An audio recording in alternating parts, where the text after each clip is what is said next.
in a country, and this is what I don't understand when liberals and even progressives, they say, oh, we got to defeat Trump because he's a threat to our democracy. This is the democracy that you guys think is worth protecting? A country where studies have shown that whoever raised the most money wins around a 97% rate. Whoever raised the most money wins our elections at around a 97% rate. But people have the nerve to say that Russian elections are rigged, that Nicolas Maduro rigged his elections. This is the definition of rigged elections. When majority of the time you can predict who's going to win based on who the capitalists support. And then you have foreign capitalists, Zionists.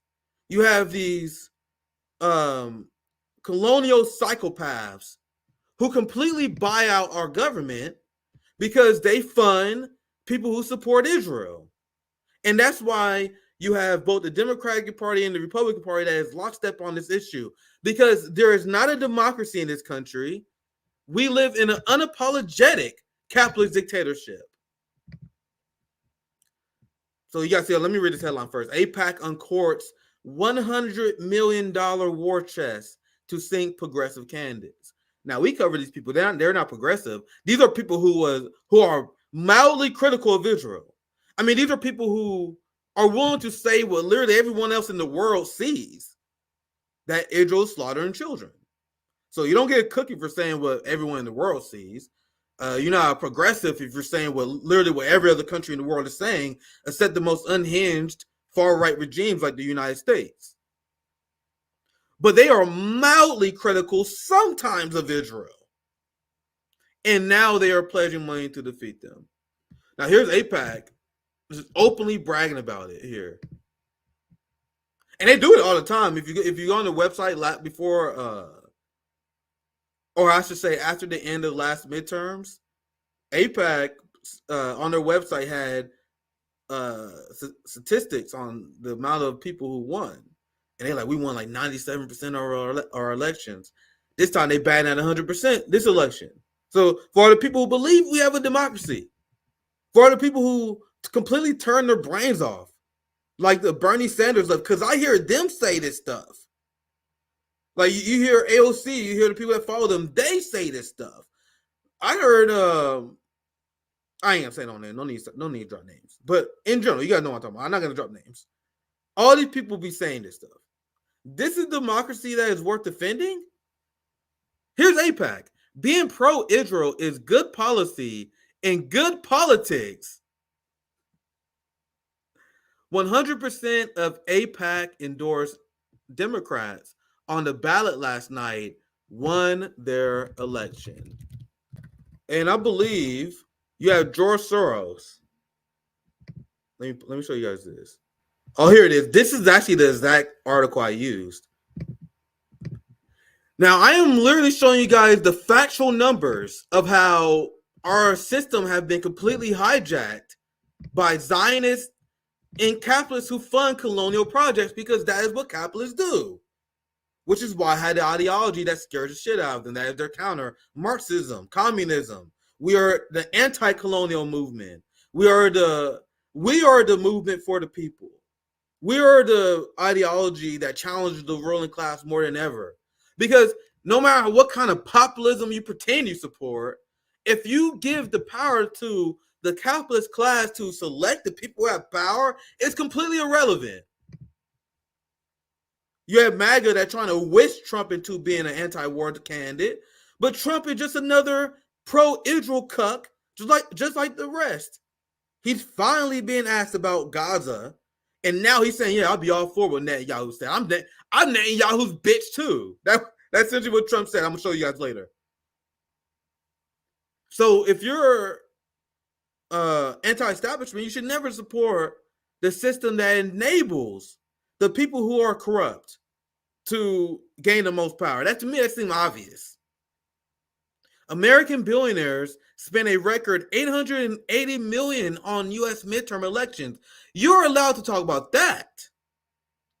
But if you bring up the fact that Zionists are among the capitalists who bought the elections, then they programmed our society to call you anti-Semitic. And now we know that anti-Semitism means absolutely fucking nothing. We know the narrative that came from Zionists in the West has been full of shit. They said you're anti-Semite if you float conspiracy theories that Jewish people secretly run the world. And now realize that no one was actually saying that, minus maybe a few fringe, like legitimately white supremacist Nazi type people. There was the one that was saying that. But what was actually happening, because I listened to what Brother Malcolm X was saying, I listened to many radical revolutionaries like Kwame Ture, who completely dismantled Zionism, and they were saying the same thing to him at the same time, saying you're anti-Semitic, saying that Jews control the world. He said, no, Zionists control the world, and that is 100% true. And so they created, the same way they call everyone anti-Semite, they created this conspiracy theory where people who say that Zionists have unchecked and an unfair amount of power, and they completely bought out our system. They would say, "Oh, you're spreading anti-Semitic tropes." So you want to know who's one of the biggest Zionists in the world? George Soros. Now, if you mention the fact that George Soros bankrolls the entirety of the duopoly, especially one side of it, the Democrats, they would say, "Oh man, what are you saying? You're attacking Jewish people? Are you saying that a Jew is secretly controlling our politics?" That's what they say when the right talk about George Soros. The right don't do the accurate criticism. They bring up all these random stuff about George Soros. But George Soros is a Zionist who bankrolls other Zionists. So do you guys have any idea how much George Soros spent last election? Well, you probably know now because I had it on the screen for a while. If you had a keen eye. So they will say that you are an anti-Semitic conspiracy theorist if you bring up the fact that you have Zionists like George Soros controlling our country. But look at this. Out of all the people who donated in the election, the midterm election last year, George Soros spent $128 million.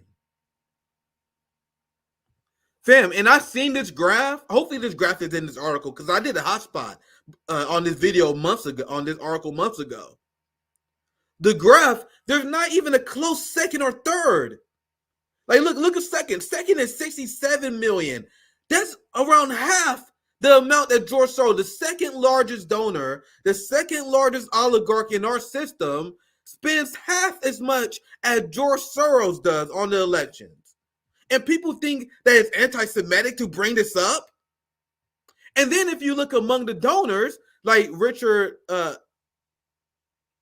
Johann, he's a Zionist too. So not only do we have the biggest funders of Zionists that bankroll and hijack our elections, we have sorry, Sean, I answered your question. You said, Nick, what graph? Maybe I can find it. Hopefully they have it in this article. There's a graph that I showed on my hotspot when I covered this a long time ago, where they made a graph of all the largest donors in the last election. And it's like so comical. You had George Soros, you had this Richard Johann dude, and then everyone else was like a distant third, and it wasn't even close. Like those two are by far the largest donors. That's what I was saying. Yeah, I'm sorry, guys. Hopefully that wasn't confusing. I seen a graph. Hopefully I can find that graph. This is a different article. I'm just explaining what I saw in that graph. Sorry if that was confusing. What I meant that there was a graph, and hopefully I can find that graph because that graph is comical. Because when you see the graph of the numbers they're talking about, you see how like all the top donors are Zionists. Every single one of them. There isn't one top 10 donor in the United States that's not a Zionist. But if you bring that fact up, people are like, "Oh, you're spreading anti-Semitic conspiracy theories." Have you seen the long game that was played on our country that people are just now picking up on?